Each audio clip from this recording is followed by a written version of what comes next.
Good morning, welcome to Kunal math academy channel. আজকে আমি তোমাদের প্রিভিয়াস ইয়ার টেকনিশিয়ানের প্রিভিয়াস ইয়ার কোশ্চেনের অ্যারিথমেটিক এর কিছু অঙ্ক আমরা করব। চলো দেখি। তো 1 নম্বর কোশ্চেন কি বলেছে, সব থেকে বড় সংখ্যাটি নির্ণয় করো বা সব থেকে বড় সংখ্যা কোনটি সেটা বলেছে। তাহলে আমরা কি করবো, দেখো এখানে দেওয়া আছে 4^50, 2^100, 16^25 আর 30^4 আছে। তাহলে আমরা কি করবো, দেখো এই 4^50 আছে একটা সংখ্যা, আরেকটা সংখ্যা আছে 2^100 আছে, আরেকটা সংখ্যা আছে 16^25, আরেকটি সংখ্যা আছে 32^4। এই সব কটি সংখ্যাকে আমরা কি করবো, 2 এর পাওয়ারে নিয়ে আসবো। এই 4কে আমরা কি করতে পারি, 2 এর স্কোয়ার 2^50 করতে পারি। তাহলে এটা কি হবে, 2^2 ইন্টু 50 কি হয় 100। ঠিক আছে, আবার এটা দেখো 2^100 তো আছেই, আর এটা করার দরকার নেই।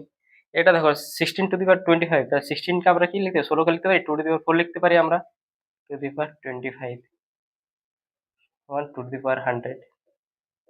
ওকে, 32কে আমরা কি করতে পারি, দেখো 32 মানে কি 2^5 ইন্টু 4, 2^, কত হচ্ছে 20।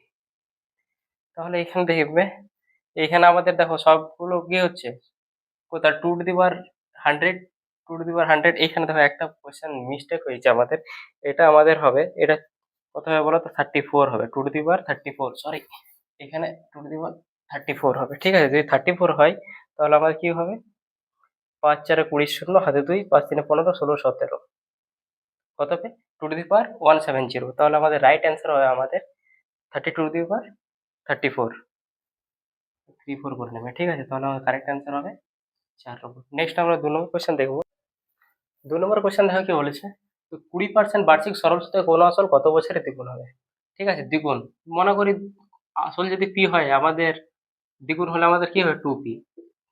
ঠিক আছে, পি থেকে হবে 2p, তাহলে আমাদের সুদ কত হবে দেখো, যদি আমরা সুদ বের করি বা সরল সুদ কত হবে, 2p মাইনাস পি সমান পি হবে আমাদের সুদ। ওকে, তাহলে দেখো আমাদের আসল ধরেছি পি ইন্টু আর কত 20, পি বের করতে হবে বাই 100, আমাদের সুদ কত হয় পি হবে।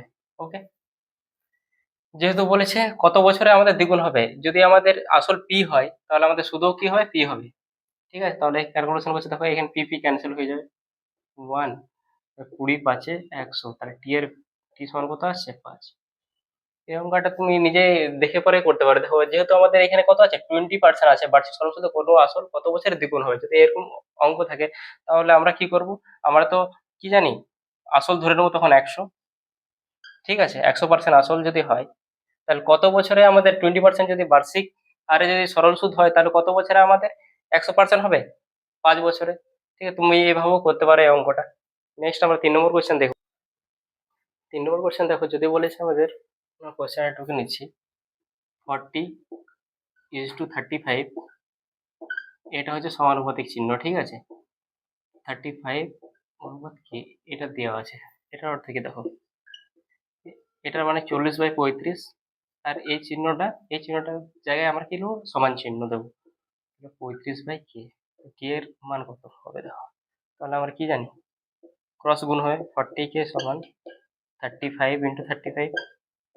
ওকে, আর কে সমান হবে 35 × 35/40, 7×5 = 35, 5×8 = 40। তাহলে আমাদের কে এর ভ্যালু কত পাচ্ছি, 35 × 7/8। আমাদের কার মান বের করতে বলেছে, k-1। তাহলে আমাদের যদি এখানে k-1 করি, তাহলে কে এর ভ্যালু আমাদের কি 35 × 7 রাখছি, পরে গুণ করে দেবো আমরা, বাই কত 8 - 1, তাই তো।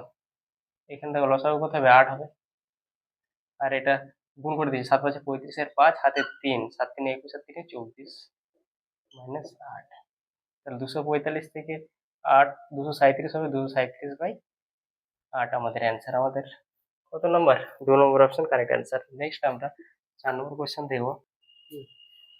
দেখো 4 নম্বর কোয়েশ্চেন একটা ভালো কোয়েশ্চেন দিয়েছে। দেখো, যদি একজন ব্যক্তি আর ব্যাসার্ধযুক্ত বৃত্তাকার পথে একবার ঘুরতে t সেকেন্ড সময় নেয়, তবে এর গতিবেগ বা বেগ কত হবে, ঠিক আছে? মনে রাখবে। ধরো একটা বৃত্ত করে নিচ্ছি আমরা, যার ব্যাসার্ধ বলেছে আমাদের কি আর। ওকে, এক এক ব্যক্তি ধরো, এক ব্যক্তি এখান থেকে শুরু করছে, এইখানে ফিরে আসছে, ঠিক আছে? পুরো এক পাক ঘুরতে তার সময় কত লাগছে? t second. তাহলে তো পুরো পুরো এক পাক ঘোরা মানে কি এর বৃত্তের পরিধি। তাহলে বৃত্তের পরিধি সূত্র কি? ব্যক্তিটা কত পথ অতিক্রম করছে, বৃত্তের পরিধি যেটা সেটাই হবে। বৃত্তের পরিধি সূত্র কি? 2πr। তাহলে যদি আমাদের বেগ বলে আর আমার 2π যেতে কত সময় লাগছে আমাদের টি সেকেন্ড, তাহলে আমাদের কি হবে? 2πr/t। এটাই আমাদের কারেক্ট আনসার। অর্থাৎ আমাদের 1 নম্বর অপশন কারেক্ট আনসার। যদি আমাদের তোমার এখানে তুমি সায়েন্সে যদি কোশ্চেন আসো তোমাদের, তাও আমি বলে দিচ্ছি। দেখো এখানে এক পাক পুরো ঘুরছে, সরণ কি আমাদের জিরো হয়ে যাবে, তখন আমাদের অ্যান্সার কি হবে? জিরো হয়ে যাবে, ঠিক আছে? যদি আমাদের ফিজিক্সের যদি কোশ্চেন আসতো, তাহলে সরণ আমরা কি জানি? বেগ সমান কি সরণ বাই সময়। তখন আমাদের সরণ কি জিরো হয়ে যেত, তখন আমাদের বেগও কি হয়ে যাবে? জিরো হয়ে যাবে। কিন্তু এটা ম্যাথের কোশ্চেন, তাহলে তোমরা two pi R by T আমাদের কারেক্ট অ্যান্সার হবে। যদি জিরো অপশন থাকতো তাহলেও আমাদের 2πr/টি করতে তোমরা এখানে, ঠিক আছে? নেক্সট আমরা 5 নম্বর কোশ্চেন দেখবো। দেখো 5 নম্বর কোশ্চেন তোমাদের কি বলছে? 12 এবং 39-এর মধ্যে সকল প্রকৃত সংখ্যার গড় নির্ণয় করো যারা 5 দ্বারা ভাগ করা যায়, ঠিক আছে? 5 দ্বারা বিভাজ্য। এবারে 12 থেকে আমাদের 39-এর মধ্যে কতগুলি সংখ্যা আছে যেগুলো 5 দিয়ে ভাগ করা যায়? তো 3×5 15, 15 হয় আমাদের, 20 হবে, 25 হবে, 30 হবে, 35 হবে, বাস এই কটাই সংখ্যাই হবে। 15, 20, 25, 30, 35, এই সব সংখ্যাগুলোকে আমরা যোগ করে পরে 5 দিয়ে ভাগ করে দেবো। কটা সংখ্যা হচ্ছে? 1, 2, 3, 4, 5। তাহলে দেখো সব সংখ্যাগুলোকে আমরা কি করবো? প্রথমে যোগ করবো। 15, 20, 25, 30 প্লাস 35, ঠিক আছে? 12 থেকে 39-এর মধ্যে আমাদের এই 5টি সংখ্যাই হচ্ছে যেগুলো আমাদের 5 দিয়ে ভাগ করা যায়। তাহলে এই সংখ্যার গড় আমরা করবো। তাহলে 25 আর 15 40, 40, 20, 60, 60 আর 30-এ 90, 90 আর 35, 90, 125, 125/5 সমান 25। তাহলে আমাদের কারেক্ট অ্যান্সার হবে আমাদের অপশন নম্বর 3, 25। ওকে, নেক্সট অঙ্ক দেখবো। 6 নম্বর কোয়েশ্চেন দেখো, বলেছে প্রথম 10টি মৌলিক সংখ্যার গড় কত? তাহলে আমরা প্রথম 10টি মৌলিক সংখ্যা লিখে নিচ্ছি, ঠিক আছে? একটা কি হবে? 2 হবে, যুক্ত একটা মৌলিক সংখ্যা, একটা মৌলিক সংখ্যা হচ্ছে 5, 5-এর পর আমাদের কি 7 হবে, 7-এর পর 11 হবে, 13 হবে, 17 হবে। তাহলে কতগুলো হলো? 1, 2, 3, 4, 5, 6, 7, 19 একটা, 8, 23 একটা হবে, আর কি হবে তোমার? 29। ওকে, তাহলে কতগুলো আছে? তাহলে আমাদের 10টি মৌলিক সংখ্যার যোগফল বের করে নিচ্ছি কত হচ্ছে, তারপর আমরা সেটাকে 10 দিয়ে ভাগ করে নেবো, ঠিক আছে?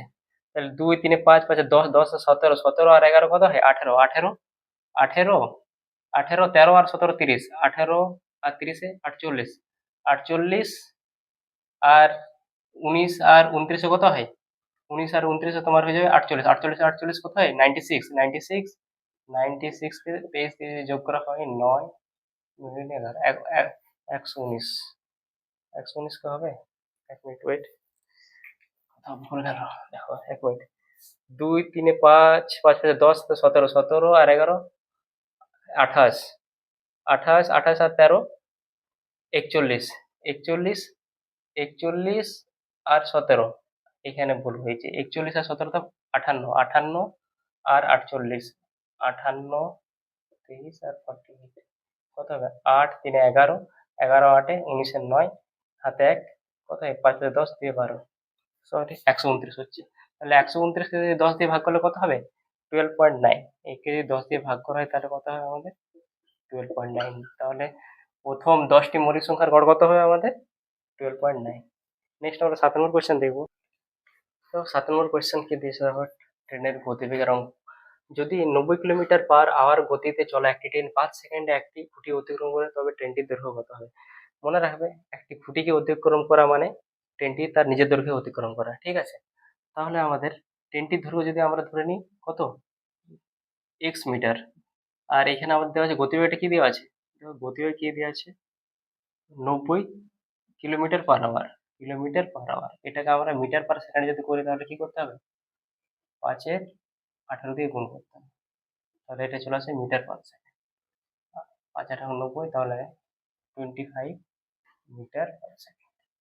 ট্রেনের গতিবেগ পেয়ে গেলাম আমাদের মিটারে 25 মিটার পার সেকেন্ড। তাহলে এখানে দেখো, তাহলে একটা খুঁটি অতিক্রম করা মানে ট্রেনের নিজের দৈর্ঘ্য অতিক্রম করা। ট্রেনের নিজের দৈর্ঘ্য যদি আমরা এক্স ধরে নিই, এই এক্স যেতে আমাদের সময় লাগছে কত, 5 সেকেন্ড, আর সেটা হবে এর গতিবেগ 25 সময়। তাহলে এক্স এর ভ্যালু কি হবে আমাদের 125। তাহলে 125 মিটার আমাদের কারেক্ট অ্যান্সার। ট্রেনটি দৈর্ঘ্য 125 মিটার, এখানে ইউনিট দেওয়া নেই, এখানে তো মিটার করে নাও তোমরা। 125 মিটার, 152 মিটার, তাহলে আমাদের অ্যান্সার হয় আমাদের 125 মিটার কারেক্ট অ্যান্সার। 8 নম্বর কোয়েশ্চেন দেখো, নয়ন একটি কাজ 25 দিনে করতে পারে, তরুণ নয়নের থেকে 25% বেশি দক্ষ। তরুণ একই কাজ করতে কতদিন সময় নেবে? এই অঙ্কটা করার আগে তোমাদের কিছু বেসিক আমি দিয়ে দিয়েছি। টোটাল ওয়ার্কস, মোট কাজ কি হয় বলতো, মোট কাজ অর্থাৎ টোটাল ওয়ার্ক হয় আমাদের কর্মদক্ষতা ইন্টু সময়, এটাই আমাদের মোট কাজ। তোমাদের এই এটা অবশ্যই তোমরা জেনে রাখবে, ঠিক আছে? ঠিক আছে, এই কনসেপ্টটা এখানে কাজে লাগবে। এবার দেখো মোট কাজ যদি আমাদের, তাহলে যদি আমাদের মোট কাজ একই থাকে, ঠিক আছে, মোট কাজের পরিমাণ কোনো চেঞ্জ হবে না, তাহলে কর্মদক্ষতা সময়ের সাথে কি হয়, ব্যস্তভাবে পরিবর্তিত হবে। যদি কর্মদক্ষতা কারোর বেশি হয় তাহলে সময় কম লাগবে তার, যার কারো কর্মদক্ষতা যদি কম হয় তাহলে তার সময় বেশি লাগবে। তাহলে কর্মদক্ষতা সময়ের সাথে কি, ব্যস্তানুপাত, এটা তোমরা মনে রাখবে। দেখো এখানে দেখো আমি এইভাবে আমি অঙ্কটা করছি, রেশিওর মেথডে করছি। দেখো এখানে আমরা করে নিচ্ছি তরুণ, আর এখানে আমরা করেছি নয়, ঠিক আছে। এখানে কি বলেছে দেখো, দক্ষ, দক্ষতা মানে জানো এখানে কি বলেছে, তরুণ নয়নের থেকে 25% বেশি দক্ষ। নয়ন যদি 100 হয় তাহলে এর দক্ষতা কত হবে আমাদের বলো তো, 125। এখানে আমি কি লিখে দিচ্ছি, দক্ষতা, ঠিক আছে। তো নয়ন যদি একদিনে 100টি চেয়ার করতে পারে, তরুণ একদিনে কতগুলি চেয়ার করতে পারে, 125টি। এটাই হচ্ছে তার দক্ষতা, একদিনে সে কত পরিমাণ কাজ করতে পারছে সেটা হচ্ছে এর দক্ষতা। তাহলে এর রেশিও যদি আমরা করি, তাহলে রেশিও দেখো 5 পজিশনে 125 হবে, 4 পজিশনে 100, 5:4। ঠিক, আর আমরা কি জানি, দক্ষতা দিনের সাথে কি ব্যস্ত সম্পর্ক হয়। তাহলে এখানে আমাদের দিনের রেশিও যদি বের করি, দিনের অনুপাত, এগুলো কি অনুপাত, এবার দিনের অনুপাত কি হবে এখানে 4:5 হবে, এর বিপরীত অনুপাত হবে। দক্ষতার অনুপাত যদি 5:4 হয়, দিনের অনুপাত কি হবে 4:5। ওকে, এবার দেখো এখানে কার দেওয়া আছে, নয়ন একটি কাজ 25 দিনে করতে পারবে, তাহলে এখানে দিনের রেশিও নয়ন কত, 5, 5-এর ভ্যালু যদি আমাদের 25 হয়, তাহলে একের ভ্যালু কত হবে এখানে দেখো 5 হবে। তাহলে এখানে 4-এর ভ্যালু কত হবে, 5 দিয়ে গুণ করে দেবো, 4-এর ভ্যালু কত হবে 20 হবে। তাহলে সেই কাজটি তরুণ কত দিনে করতে পারবে আমাদের, 20 দিনে করতে পারে। তাহলে অপশন আমাদের 3 কারেক্ট অ্যান্সার। আশা করি তোমরা এটা অঙ্কটা বুঝেছো। দেখে নাও একবার আমি কি বললাম, যে তরুণ আর নয়নের কর্মদক্ষতার অনুপাত আমরা বের করে নিয়েছি, আর কর্মদক্ষতার দিনের সাথে কি ব্যস্ত হয়ে পরিবর্তিত হয়। তাহলে কর্মদক্ষতা যদি 5:4 হয় তাহলে দিনের রেশিও কি হবে 4:5। আর 5-এর ভ্যালু এখানে দেওয়া আছে, দেখো নয়ন সেই কাজটি কত দিনে করতে পারে, 5-এর ভ্যালু যদি 25 হয়, একের ভ্যালু 5 হবে, তাহলে 4-এর ভ্যালু কত হবে 20 হবে। আশা করি এই অঙ্কটা বুঝছো, খুব ভালো ম্যাথ একটা। নেক্সট আমরা 9 নম্বর কোয়েশ্চেন দেখবো। 9 নম্বর কোয়েশ্চেন দেখো, একটি সংখ্যার 5/4 ওই সংখ্যার 3/4 থেকে 7 বেশি হলে সংখ্যাটি কত? তাহলে কোনো একটা সংখ্যা ধরে নাও, সংখ্যাটি ধরো এক্স, আমরা সংখ্যাটি ধরে নিচ্ছি এক্স, এক্স এর 5/4 অর্থাৎ 5-এর 4, সংখ্যাটির ওই সংখ্যার 3/4, ওই সংখ্যার 3/4 কত হবে 3-এর 4, ওর থেকে কত কম বলেছে আমাদের 7 বেশি। তাহলে আমাদের 5-এর 4টা 3-এর 4 থেকে 7 বেশি। তাহলে দেখো এখানে আমরা করবো, এখানে আমাদের লসাগু কত হবে বলো, 4 হবে লসাগু। 4 যদি লসাগু হয় তাহলে এখানে কি হবে 5x মাইনাস 3x সমান 7। তাহলে 5x মাইনাস 3x কি 2x বাই 4 ইন্টু 7, 2×2=4। তাহলে x এর ভ্যালু কি হবে, x সমান আমাদের 40। তাহলে আমাদের কারেক্ট অ্যান্সার হবে এখানে 3। এখানে কি দেওয়া ছিল আমাদের 5/4 অর্থাৎ 5/4টা, x এর 3/4 থেকে 7 বেশি।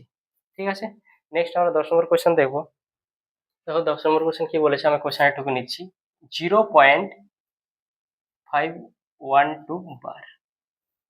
ঠিক আছে, একে পি বাই কিউ আকারে প্রকাশ করতে হবে। ঠিক আছে, তাহলে আমরা কি জানি, তো এটাকে প্রকাশ করে পুরো সংখ্যাটা লিখে নেব। 512, পুরো সংখ্যাটা কি 512। 512 আর কত বার, তিনটে সংখ্যার উপর আমাদের বার চিহ্ন আছে, তাহলে আমাদের 3টে 9 হয়ে যায়। ওকে, তাহলে দেখো এখানে আমাদের অ্যান্সার আসলো 512/999। ঠিক আছে, আমাদের অপশন হবে আমাদের অপশন নাম্বার 2। এই অঙ্কগুলা কিভাবে তোমাদের এসছে, মানে 512/999 কিভাবে আসলো, বা অন্য যদি কোনো সংখ্যা দেওয়া থাকলো তোমাদের, ধরো সাপোজ 0.255 এর উপর পৌনাপুনিক বা এই চিহ্নটা, এর অ্যান্সার কি হবে, কত হবে বলো তো? এর অ্যান্সার হবে 25 - 2 বাই, এই পৌনাপুনিক একটা সংখ্যার মাথায় আছে তাই একটা 9 নেবো, আর দশমিক পর একটা সংখ্যার উপর পৌনাপুনিক নেই তাই একটা 0 নেবো। এই অঙ্কগুলা কিভাবে এসছে বা কিভাবে আমরা করছি তার পুরো ডিটেলস আমরা জানবো। ঠিক আছে, বা শর্ট ট্রিক্স আমি কিভাবে করবো সেগুলো সব তোমাদের ফ্র্যাকশনে আমি তোমাদের বোঝাবো। ওকে, ঠিক আছে, আশা করি তোমাদের ক্লাসটা খুব ভালো লেগেছে। তো যদি কোনো প্রবলেম বা অসুবিধা হয় অবশ্যই আমাকে কমেন্টে জানাবে। ঠিক আছে, বাই।